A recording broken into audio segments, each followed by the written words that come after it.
நேற்று நேற்று நைட்டு கூட பிரேமாவை மீட் பண்ணேன், பேசினேன் அவங்கக்கிட்ட. பாரு அப்பாவை பாரு அப்படிங்கிறாங்க. என்னால் அங்கே போய்ட்டு அந்த ஃபோட்டோவை பார்க்கவே முடியல. அவர் கண்ணு அப்படி வைரம் மாதிரி இருக்குது. நான் தைரியம் சொல்லணும்னு நினச்சா எனக்கு யாராவது தைரியம் சொல்லணுன்ற மாதிரி இதாகிடுது. பிரிஞ்சு போனாங்களே தவிர சண்டைலாம் ஒன்றும் போடலை. இவருக்கு அவரும் எதிரிலாம் ஆகலை. விஜய் நல்லா இருக்கானா, விஜய் சாப்பிட்டானா, எக்ஸசைஸ்லாம் பண்ணுறானா அப்படின்னு இவர் கேட்பாரு. அதே மாதிரி அவர் வந்துட்டு இன்னும் இப்ராஹிம் நல்லா இருக்கானா, யார் யார் இருக்கீங்க கூட, அடுத்து எதுவும் படம் பண்ணணுமா, கால் ஷீட் வேணுமா அப்படின்னு அவரும் இது பண்ணியிருக்காரு. எங்கள் மேனேஜர்கிட்ட பேசுவார். எதுவும் அவர் கான்சியஸில் இல்லை. ரொம்ப அதாவது அவர் டெத்துக்கு முன்னா நாள். ஆனால் கேப்டன் போய் பேசும்போது கண்ணிலேருந்து தண்ணி வந்திருக்காரு. டாக்டரே என்கிட்ட கூப்பிட்டு சொல்கிறார், சார் தைரியமாக இருங்க சார், அவர் பேசுறது இவர் கேட்டிருக்கு சார், ரெஸ்பாண்ட் பண்ணுறாரு சார் அவர். ஏன்னா இவர் சொல்கிறது இவர் தட்ட மாட்டார், இவர் சொல்கிறது இவர் தட்ட மாட்டார். யோசிக்கவே மாட்டாங்க. இப்ராஹிம் சொல்லிட்டான் அப்படின்னு அவரும் நம்புவார். அதே மாதிரி விஜய் சொல்லிட்டான் அப்படின்னு இவரும் நம்புவார். அப்படி ஒன்றா இருந்தனால தான் வளர்ந்தாங்களே. அவங்க இவ்வளோ பெரிய வளர்ச்சி வந்ததுக்கு காரணமே இவங்க 2 பேரும் ஒன்றா இருந்தாங்க. இவங்களும் ஒன்றா இருந்தாங்க. இவங்க கூட இருந்தவங்களே வா நீனும் மேலே வா, நீனும் மேலே வான்னு எல்லாரையும் சேர்த்து கூப்பிட்டு போனாங்க மேலே. இவங்க 2 பேரோட நட்பு வந்துட்டு பயோபிக்காக எடுக்கணும். இவங்க 2 பேரோட ட்ராவல் எங்கள் அப்பா சொல்லியிருக்காங்க. அதேமாதிரி வெளியாட்களும் என்கிட்ட நிறைய சொல்லியிருக்காங்க. இந்தமாரி ரோஹினி லாட்ஜில் இங்கே தங்கி கஷ்டப்பட்டது, கம்பெனியாக காசு இல்லாமல் நடந்தே போவாங்களாம் சான்ஸ் கேட்குறதுக்கு. அதுமாரி ஒரு கேரியர் சாப்பாடு எடுத்து வச்சுட்டு 3 வேளை அதை சாப்பிட்டு இது பண்ணுவாங்க. ஸோ இதை ஸ்கிரிப்டாக பண்ணி ஒரு பயோபிக் பண்ணணும், ட்ரீம் ப்ராஜெக்டாக இங்கே பேனரில் ராவுத்தர் ஃபிலிம்ஸில் பண்ணணும் அப்படின்றது என்னோட பெரிய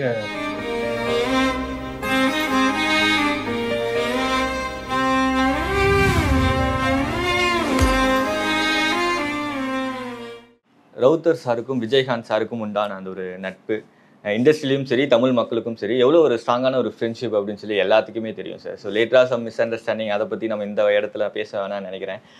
ஏன்னா நிறையா வருஷங்கள் வந்து அவங்களோட ஃப்ரெண்ட்ஷிப் அப்படிங்கிறது அவ்வளோ ஸ்ட்ராங்காக இருந்திருக்கு. அதுக்கு கண்டிப்பாக ஏதாவது ஒரு ரீசன் இருக்கும் சார், அந்த ஒரு ஃப்ரெண்ட்ஷிப் வந்து அவ்வளோ வருஷம் ஸ்ட்ராங்காக இருந்திருக்கு. ஏன்னா ஒரு நட்புக்கு ஒரு இலக்கணம் அப்படின்னாலே அவங்க 2 பேரையும் நம்ம வந்து சொல்லலாம். அந்த ஒரு ஃப்ரெண்ட்ஷிப் அவ்வளோ ஸ்ட்ராங்காக இருந்ததுக்கு என்ன ஒரு காரணம்னு நினைக்கிறேன். 2 பேருக்குள்ளே இருந்த நம்பிக்கை, உண்மையாக பழகுனாங்க.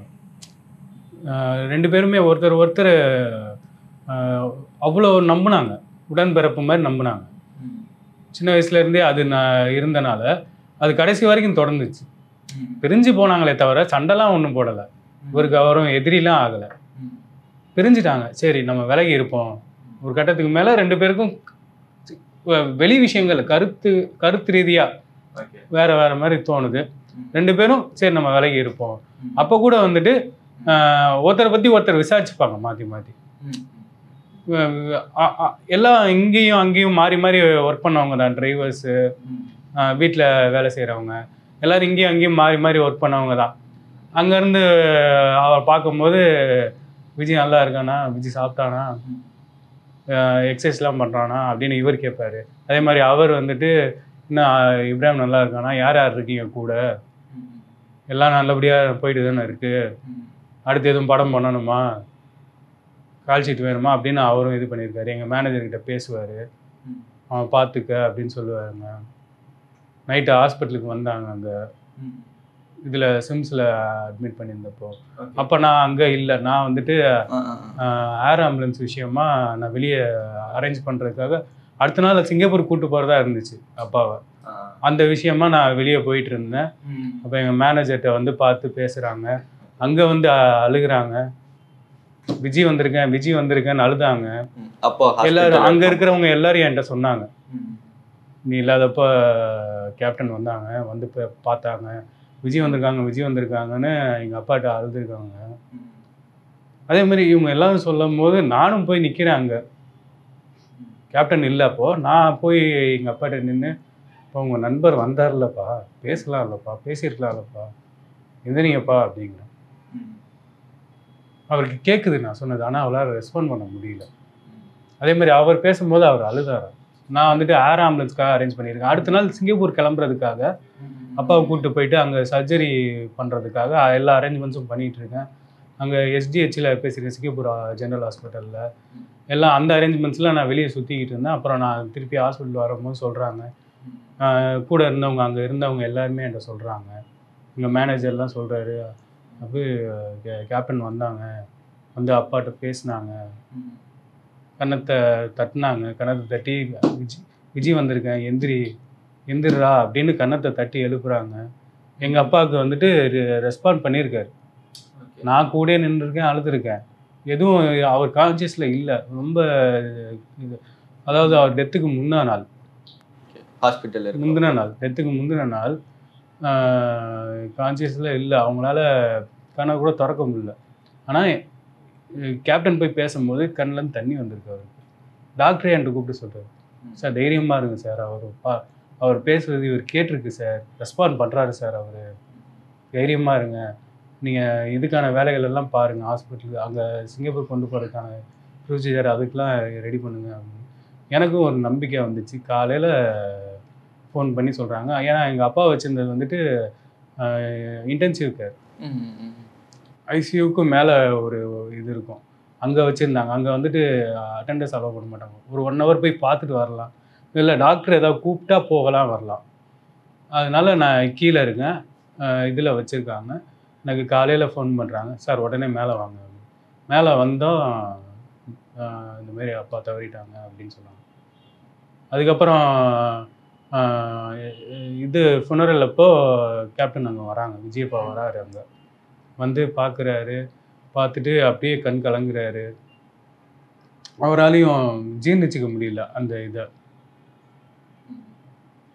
இதெல்லாம் பார்த்துட்டு அதுக்கப்புறம் என்னை கூப்பிட்டுட்டு தைரியமாக இருன்னு எனக்கு தைரியம் சொல்கிறாரு. உங்கள் அப்பா உன்னை எப்படி வளர்த்துருப்பான்னு எனக்கு தெரியும், அது மாதிரி நல்லபடியாக நடந்துக்க, ஒழுக்கமாக இரு, தைரியமாக இரு, எதுக்கும் பயந்துடாத, எதுவும் உன்னை விட்டு போயிடாது, உங்கள் அப்பா வளர்ப்பு அந்த மாதிரி இருக்கும், நீ நல்லா வருவ அப்படின்னு என்கிட்ட சொல்லிட்டு இது பண்ணுறாரு. எனக்கு ஆறுதல் சொன்னாங்க. அப்போ எல்லாருமே போய் ஃபேமிலியில் இருக்கிற எல்லாருமே போய் அப்பாட்ட பேசும்போது கான்சியஸாகவே இல்லை. விஜயகாந்த் சார் வந்து பேசும்போது அழுதுருக்காரு. அப்படிங்கும்போது அப்பா எந்த அளவுக்கு விஜயகாந்த் சார் மேலே ஒரு அன்பு வச்சிருக்காரு, அவரை எந்த அளவுக்கு மிஸ் பண்ணியிருக்காரு அப்படிங்கிறது நீங்கள் அதை சொல்லும்போது தான் வந்து தெரிஞ்சுது. ஃபைனலாக அப்பா இறந்ததுக்கப்புறம் விஜயகாந்த் சார் உங்களுக்கு எந்த அளவுக்கு சப்போர்ட்டிவாக இருந்திருக்காரு? அதான் அவரும் உடம்பு முடியாமல் போயிட்டாரு. என்னால் நான் அதான் டிவிலெலாம் பார்க்கும்போதே எனக்கு ஒரு மாதிரி கண் கலங்கும்.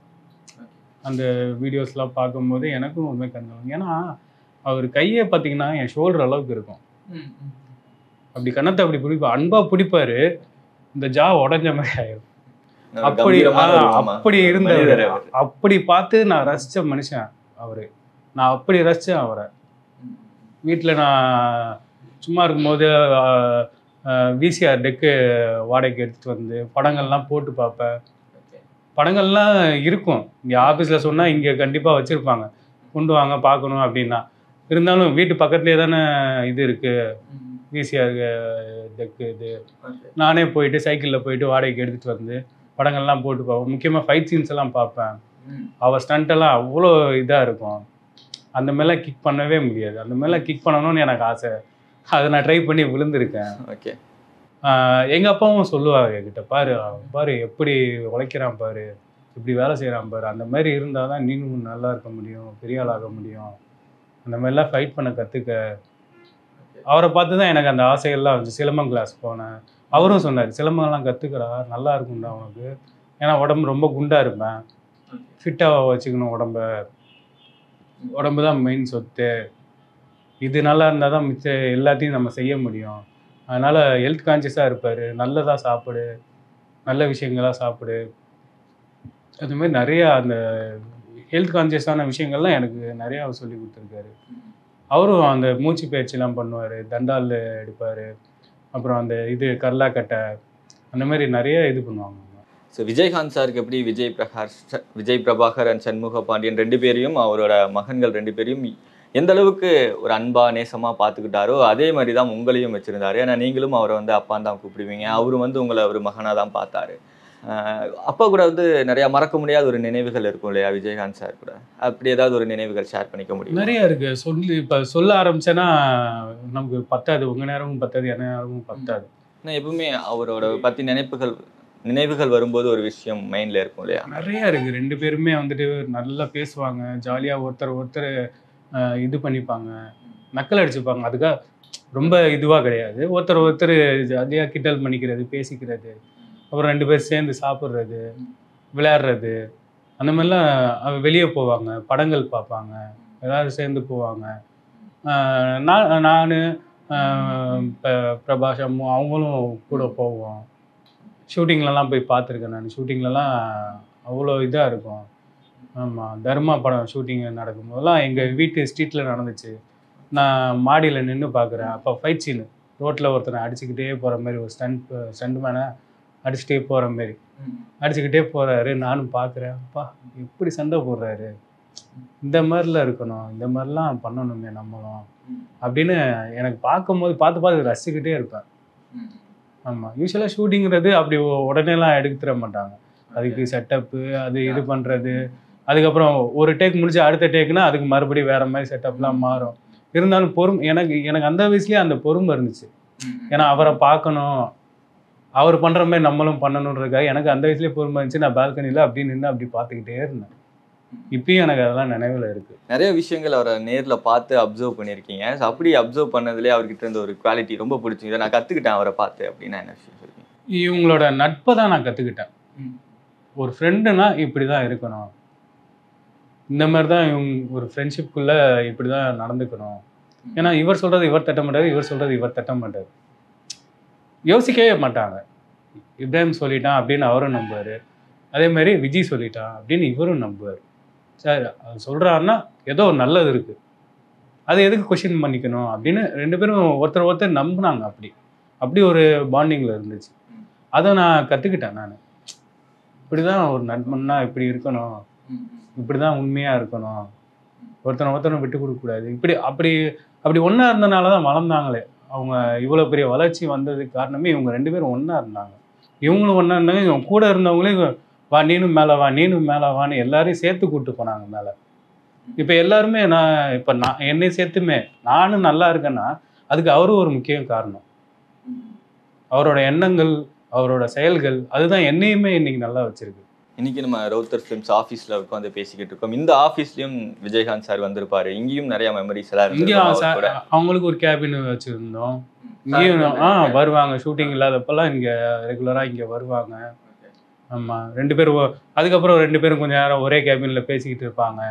அப்புறம் சில ஃபோன்ஸ் பேசணுன்றதுக்காக ரெண்டு பேரும் சரி, ஏன்னா வேலை விஷயங்களாக ஏதாவது பேசிக்கிட்டு இருப்பாங்கல்ல, வேற அக்கௌண்ட்ஸ் பார்க்குறது, அந்த மாதிரி வேற இதெல்லாம் நடக்கும்ல, அப்போ ரெண்டு பேரும் தனியாக உட்காந்துப்பாங்க. ரெண்டு பேரும் கேஷுவலாக பேசிக்கிறப்போ ஒன்றா சேர்ந்து உட்காருவாங்க. அந்த மாதிரி டீ குடிக்கிறது, காஃபி குடிக்கிறது, அந்த மாதிரி இதெல்லாம் தனியாக உட்காந்துப்பாங்க. மற்ற நேரங்களில் வேலை நேரங்களில் இவங்க தனியாக அவங்க தனியாக அப்படி உட்காந்து இதெல்லாம் நடக்குதா, அதெல்லாம் போயிட்டுருக்கா அப்படின்னு பார்க்குறது, பேசுறது, அதெல்லாம் ப்ரொஃபஷனலாக ரெண்டு பேரும் அவ்வளோ உண்மையாக உழைச்சாங்க. வேலைன்னு வந்துட்டா அது அந்த நேரத்தில் நம்ம இது பண்ணக்கூடாது, சும்மா ஜோக் அடிச்சுக்கிட்டு இது பேசிக்கிட்டு இருக்கக்கூடாது, கமெண்ட் அடிச்சுக்கிட்டு இருக்கக்கூடாது. வேலையை முடிச்சிடுவோம், வேலையை முடிச்சுட்டு ரெண்டு பேரும் ஒன்றா தானே இருக்க போகிறோம், நமக்கு லெஷர் டைம் இல்லாமையாக போயிடும் அப்படின்னு ரெண்டு பேரும் இதாக தான் மெயின்டைன் பண்ணுவாங்க. ப்ரொஃபஷ்னலாக ரெண்டு பேருமே சூப்பராக இது பண்ணிக்கிட்டாங்க. ஸோ விஜயகாந்த் சார் பல வருஷமாக உடல்நிலை சரியில்லாமல் இருந்தார். ஒவ்வொரு முறையும் அவர் ஜென்ரல் செக்கப்புக்காக ஹாஸ்பிட்டல் போயிட்டு வருவார். எப்படியோ போயிட்டு வந்துடுவார் அப்படின்னு சொல்லி நம்ம எல்லாருக்குமே தெரியும். ஏன்னா அந்த மாதிரி பல முறை நம்ம பார்த்துருக்கோம். ஆனால் இந்த முறை அதே மாதிரி ஒரு ஜென்ரல் செக்கப்புக்கு போயிருக்காங்க. ஆனால் அந்த இடத்துல அவர் தவறிட்டார் அப்படின்ற ஒரு செய்தி வந்துச்சு. ஸோ அந்த ஒரு செய்தி நீங்கள் கேட்டதும் எப்படி இருந்தது, எவ்வளோ அதிர்ச்சியாக இருந்தது? அதுதான், எனக்கு அவங்க ஹாஸ்பிட்டலில் இருக்காங்கன்னு தெரியும். சரி, நீங்கள் கேட்டது மாதிரி தான், அந்த மாதிரி திரும்பி வந்துடுவாங்க, ரெக்கவர் ஆகி வருவாங்க, அதுக்கப்புறம் போவோம், பார்ப்போம், பேசுவோம் அப்படின்னு நான் இது பண்ணிட்டு இருந்தேன். திடீர்னு காலையில் எங்கள் மேனேஜர் தான் ஃபோன் பண்ணுறாங்க. அபு நியூஸ் பார்த்தியா அபு, பாரு அப்படின்றாங்க. காலையில் நியூஸ் பார்க்குறேன், இந்த உடல்நிலை கிரிட்டிக்கல்னு சொன்னாங்க. அதுக்கப்புறம் ஒரு 1 ஹவர் கழிச்சு இந்த மாதிரி இறந்துட்டதா சொன்னதும் எனக்கு ஒரு மாதிரி படபடன்னு ஆயிடுச்சு. சரி கிளம்பி போகலான்னு நான் அப்போ தான் கிளம்பும் போது எங்கள் வீட்டிலேருந்து ஒரு 100 அடி தான் அவங்க வீடு. கிளம்பும் போது சிஎம் வந்திருக்காங்கன்னு சொல்கிறாங்க.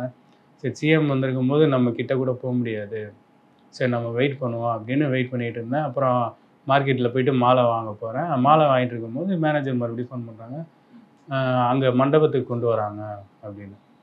அப்போ ஓகே, நான் மார்க்கெட்லேருந்து அப்படியே டைரெக்டாக மண்டபத்துக்கு போனேன். அங்கே உள்ளே போனேன், பார்த்தா அவ்வளோ கூட்டம், அவ்வளோ நெரிசல். அதெல்லாம் அன்புக்காக வந்த கூட்டம் எல்லாருமே. அவர் ஒரு நடிகர், அவர் ஒரு இது அதெல்லாம் தாண்டி ஒரு நல்ல மனிதர் அப்படின்னு அந்த அன்புக்காக அவ்வளோ கூட்டம் வந்துச்சு. பிரேமலதா மேம் அந்த இடத்துல நாங்கள் நியூஸ்லாம் பார்க்கும்போது ஒரு கட்டத்துக்கு மேலே அவங்களுக்கு கண்ணில் கண்ணீரே வரல. ஏன்னா அழுதழுது வரவே இல்லை. ஸோ அவங்களோட 2 மகன்களும் இறுதி வரைக்கும் அவ்வளோ கண்ணீரோட அவ்வளோ அழுதுகிட்டே இருந்தாங்க. பிரேமலதா மேம் கூட ஒரு இன்டர்வியூவில் சொல்லுவாங்க, அவங்க பசங்க 2 பேரும் தான் அப்பாவை அவ்வளோ அழகாக டேக் கேர் பண்ணிக்கிட்டாங்க. ஸோ பாத்ரூம் போகும்போது கூட அவங்க தான் கூட்டிகிட்டு போய் க்ளீன் பண்ணி விடுறதாகட்டும், இந்த மாதிரி விஷயங்கள் எல்லாமே ஒரு கூச்சப்படாமல் அவங்க தான் பண்ணி அப்பாவை அவ்வளோ அந்த அளவுக்கு பயங்கரமாக நேசித்து பார்த்துக்கிட்டாங்க. அவங்களால அந்த மொமெண்ட் பார்க்கும்போதே தெரிஞ்சது அந்த 2 பசங்கனாலையும் அந்த மொமெண்ட்டை ஏற்றுக்கொள்ளவே முடியல அப்படின்னு. நீங்கள் அதுக்கப்புறம் பேசுனீங்களா? அவங்களோட மனநிலை எப்படி இருக்குது? என்ன நேற்று நைட்டு கூட பிரேமாமா மீட் பண்ணேன், பேசினேன் அவங்கக்கிட்ட. அவங்க பாருப்பா அப்பு, பாரு அப்பாவை பாரு அப்படிங்கிறாங்க. என்னால் அங்கே போயிட்டு அந்த ஃபோட்டோவை பார்க்கவே முடியல. அவர் கண்ணு அப்படியே வைரம் மாதிரி இருக்கு. அப்படி ஒரு இதாக இருந்துச்சு. இவருக்கா இந்த நிலைமை வரணும், இவ்வளோ கஷ்டம் வரணும், இந்த மாதிரி உடல்நல முடியாமல் போகணும் அப்படின்னு எனக்கு ஒரு மாதிரி கலங்கிட்டேன். என்னால் நான் தைரியம் சொல்லணும்னு நினச்சா எனக்கு யாராவது தைரியம் சொல்லணுன்ற மாதிரி இதாகிடுது. நான் பேசும்போது, நான் பிரேமாமாட்ட பேசும்போது சரி, மற்ற பசங்க 2 பேர்ட்டையும், பிரபாகிட்டையும் சண்முகிட்டையும் பேசும்போதும் என்னால் பேசவே முடியல. ஒரு மாதிரி குளறிக்கிட்டே வருது. ஏன்னா என்னாலையும் தாங்க முடியல. என்னாலேயும் தாங்க முடியலன்னா அப்போ அவங்க எப்படி இருந்திருப்பாங்க? சார் லாஸ்ட்டாக எப்போ மீட் பண்ணீங்க நீங்கள்? ஏதோ உடம்பு சரியில்லாதப்போ போய் ஏதாவது பார்க்கறதுக்கான வாய்ப்பு கிடைச்சதா உங்களுக்கு? அதான் பார்க்கணுன்னு நான் போவேன். ஆனால் இந்த வீடியோஸில் இந்த இதில் பார்க்குறதே என்னால் தாங்கிக்க முடியல. இப்படி இவ்வளோ இதாக இருக்கார், இவ்வளோ வீக் ஆகிட்டாரு, உடம்பு இப்படி இருக்கு, நேரில் போகணும்னு நினப்பேன். எனக்கு ஒரு தயக்கம் வந்துடும், வேணாம் அப்புறம் அங்கே போயிட்டு நம்ம ஏதாவது ஃபீல் பண்ணி ஏதாவது அழுதுருவோம் அப்படின்ற தயக்கத்திலே நான் போட்டோம்னா அதை நான் நியாயப்படுத்த விரும்பலை. அது என்னோட பெரிய தப்பு தான். நான் போயிருக்கலாம், பார்த்துருக்கலாம். ஒருத்தர் மேலே நமக்கு ரொம்ப பிடிச்சிருச்சு, அவங்க மேலே ரொம்ப நமக்கு மேலே ஒரு அன்பு இருக்குது அப்படின்னா அவங்களோட ஞாபகமாக எப்பவுமே நம்ம ஏதாவது ஒரு பொருள் எடுத்து வச்சுருப்போம். அப்படி விஜயகாந்த் சார் உங்களுக்கு ஏதாவது ஒரு கிஃப்ட் கொடுத்து அது இன்னும் வச்சுருக்கீங்களா நீங்கள்? எனக்கு நிறைய டாய்ஸ் வாங்கி கொடுத்துருக்காங்க, சாக்லேட்ஸ் வாங்கிட்டு வருவாங்க. ஷூட்டிங்கு இதெல்லாம் போயிட்டு வரும்போது, ஃபாரின்னு எங்கேயாவது போயிட்டு வரும்போது சாக்லேட் வாங்கிட்டு வருவாங்க. அந்த மாதிரிலாம் நிறையா இருக்குது. அவர் யூஸ் பண்ண மிரர் ஒன்று நான் பத்திரமா எடுத்து வச்சுருக்கேன். ஷூட்டிங்க்கு அவர் யூஸ் பண்ண மிரர், மேக்கப் அப்போ யூஸ் பண்ணுற மிரரை ஒன்று பத்திரமா எடுத்து வச்சுருக்கேன். அந்த மாதிரி நிறைய இதெல்லாம் இருக்குது, விஷயங்கள்லாம் இருக்குது. நம்ம ரவுத்தர் ஃபிலிம்ஸில் விஜயகாந்த் சாரோட ஒரு படங்கள் 18 படங்கள் கிட்ட பண்ணியிருக்கோம். அதில் உங்களோட ஃபேவரட்னா என்ன சொல்லுங்கள்? கேப்டன் பிரபாகரன் தான் என்னோட மோஸ்ட் ஃபேவரட். எல்லாமே எனக்கு ரொம்ப பிடிச்ச படங்கள். ஆனால் மோஸ்ட் ஃபேவரட்னு பார்த்தா அது கேப்டன் பிரபாகரன் தான். அதுதான் எனக்கு நான் பிறக்கிற நேரத்தில் அந்த படம் ஹிட் ஆகி ஓடிட்டு இருந்துச்சு. 1991 அந்த படம் ஹிட் ஆகி ஓடிட்டு இருக்கும்போது தான் நான் பிறந்தேனே. அப்புறம் நான் கொஞ்சம் வளர்ந்ததுக்கப்புறம் அந்த படத்தெல்லாம் பார்க்கும்போது திருப்பி போட்டு பார்த்துக்கிட்டே இருப்பேன். காலையில் ஒருக்கா பார்த்தேன்னா நைட்டும் பார்ப்பேன். அந்த மாரி அது எத்தனை வாட்டி பார்த்தாலும் எனக்கு அழுக்காது. இப்பயும் அந்த படங்களோட இதெல்லாம் நான் எடுத்து வச்சிருக்கேன். அப்பப்போ நான் போட்டு தனியாக பார்ப்பேன். இந்த ரீரிலீஸ் அப்படின்ற ஒரு கலாச்சாரம் இப்போ அதிகமாக ட்ரெண்ட் ஆகிட்டு இருக்கு சார். ஸோ நிறையா பழைய படங்கள் எல்லாம் இப்போ திரும்ப ரீரிலீஸ் பண்ணிட்டு இருக்காங்க. நம்ம விஜயகாந்த் சாருக்கு ஒரு ட்ரிபியூட், அதுக்கான ஏற்பாடுகள் பண்ணிக்கிட்டு இருக்கேன். நான் கேப்டன் பிரபாகரன் ஃபஸ்ட்டு பண்ணலான்னு இருக்கேன். அதுக்கான ஏற்பாடுகள் நடந்துகிட்டு இருக்கு, பேசியிருக்கேன். அதுவும் நான் கண்டிப்பாக பண்ணுவேன். அது இல்லாமல் இன்னொரு பெரிய இது என்னன்னா, என்னோட ட்ரீம் ப்ராஜெக்ட்னு ஒன்று இருக்குது. இவங்க 2 பேரோட நட்பு வந்துட்டு பயோபிக்காக எடுக்கணும். இவங்க 2 பேரோட ட்ராவல்.